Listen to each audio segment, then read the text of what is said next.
మల్కాయిరి మాత్రమే కాపలా కాదు, తెలంగాణ కూడా కాపలా ఉంటాడని చెప్పి భావించే నన్ను గెలిపించింది.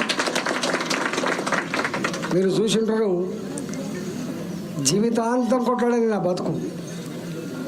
చాలామందికి అర్థం కాదు. 2002లో వచ్చిన ఇక్కడికి నేను 2002లో వచ్చిన ఇక్కడికి నేను తెలంగాణ ఉద్యమం మా చరిత్ర మీకు కళ్ళ ముందున్నది.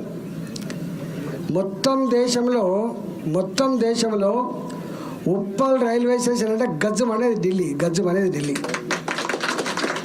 ఫైరింగ్ చేస్తా అన్న బెదిరిపోని ఉప్పల్ అంటే హుజరాబాద్ నియోజకవర్గం. తెలంగాణ ఉద్యమంలో దేశానికే గుణపాఠం నేర్పిన గడ్డ హుజరాబాద్ గడ్డ. చాలామందికి ఆ ఉద్యమం గురించి కొంతమంది ఈజీగా మాట్లాడుతుంటారు, ఇంకెక్కడ తెలంగాణ ఉద్యమం అని. మనిషికి ఎప్పుడు కూడా గొప్ప స్మృతులు గుండెల్లో ఉంటాయి, గుర్తుపెట్టుకోండి. చాలామంది తెలియదు. చిల్లర చరిత్ర గుండెల్లో ఉండకపోవచ్చు, కానీ ప్రజల కోసం కొట్లాడిన చరిత్ర ఎప్పుడు ప్రజల గుండెలలో ఉంటుందనే విషయం మర్చిపోతున్నారు కొంతమంది. ఆ బంధం ఈ నియోజకవర్గాన్ని తెలంగాణ తెచ్చుకున్నాం.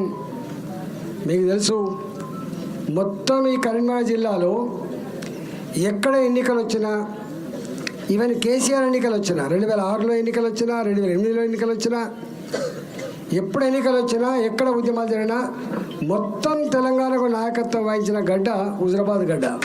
చాలామందికి తెలియదు. ఇక్కడి నుంచెల్లే మహబూబ్నగర్ సద్దులు కట్టుకొని పోయేది, ఇక్కడి నుంచెల్లే కరీంనగర్ సద్దులు కట్టుకొని పోయేది. మామూలు తిరిగి తర్ఫీదు అయిపోయింది హుజరాబాద్.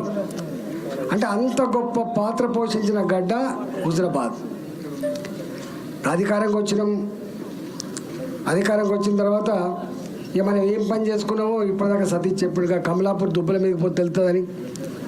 మొన్నటి వర్షాలప్పుడు దీని ఇంపార్టెన్స్ అంతా ఇప్పుడు తెలిసిందని చెప్పి చెప్పింది, దాని గురించి మాట్లాడాను నేను.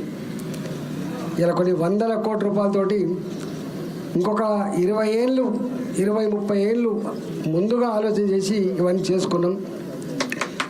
ఇవాళ చిల్లర వేషాలు వేసి డ్రామాలు వేసి, సరే ఇప్పటిదాకా ఆయన అంటుండు ఏడుతా అంటే వేసినాం, సత్తా అంటే వేసినాం, అంటే వేసినాం అయిపోయింది, అయిపోయాయి. దానికి తప్పకుండా మూల్యం చెల్లించాల్సిందే.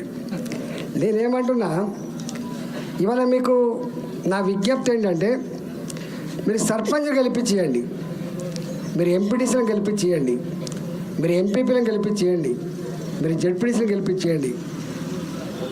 నీకు గుర్తు చేస్తున్న మళ్ళా 2004లో మనం అధికారం లేము. నేను ఎమ్మెల్యేగా ఉండగానే అధికారం లేము. కానీ ఏనాడు కూడా అధికారం లేం కదా, మాకు ఈ పని కాదు కదా అని మాత్రం ఎప్పుడు అల్లే. మీకు ఒక సజీవ సాక్ష్యం చెప్పిపోతా. నేను అప్పుడు కాంగ్రెస్ పార్టీ 2008 జీవన్రెడ్డి గారు మంత్రి ఉన్నట్టున్నది, ఆర్ఎండ్బి మంత్రి. రత్నాకరరావు గారు దేవాదాయ శాఖ మంత్రి గారు ఉన్నారు. 20 ఏళ్ల క్రితం జమ్మికుంట ఫ్లైఓవర్ కోసం కొబ్బరికాయ కొట్టిపోయింది. కొబ్బరికాయ కొట్టిన వాళ్ళు మామూలు కాదు, మంత్రులు అన్నాడు. చివరి కేంద్ర మంత్రి దత్తాత్రేయ గారు కూడా రైల్వే మంత్రిగా ఉండి కొబ్బరికాయ కొట్టిపోయింది. నేను ఎప్పుడైనా ప్రెస్ మీట్ పెట్టి నేను బ్రిడ్జి శాంక్షన్ చేయిస్తా అంటే నన్ను ఏమనేది తెలుసా, ఈ ఈటలందరూ తెలియనట్టున్నది, కొత్త బాలసంతోడు పొద్దున్నట్టుగా అని మాట్లాడింది నన్ను. నేను బాలసంతోడు నువ్వు అవమానపరచలేదు సుమా ఏమని అనుకున్నారు. నన్ను అన్న మాట చెప్తున్నా, కొత్త బాలసంతోడు పొద్దున్నట్టుగా ఈ ఈటలందరికి ఏం తెలుసా, బ్రిడ్జి శాంక్షన్ చేస్తా అంటాడు. పెద్ద దామోదర్ రెడ్డి శిలాపలకం వేసిండు, దత్తాత్రేయ గారి శిలాపలకం అయితే కాలేదంటే నేను అప్పుడు చెప్పిన, నేను చిన్నవాణ్ణే కావచ్చు కొత్తవాణ్ణే కావచ్చు, కానీ కట్టించిన తర్వాతనే మీకు ముఖం చూపిస్తా అని చెప్పిన.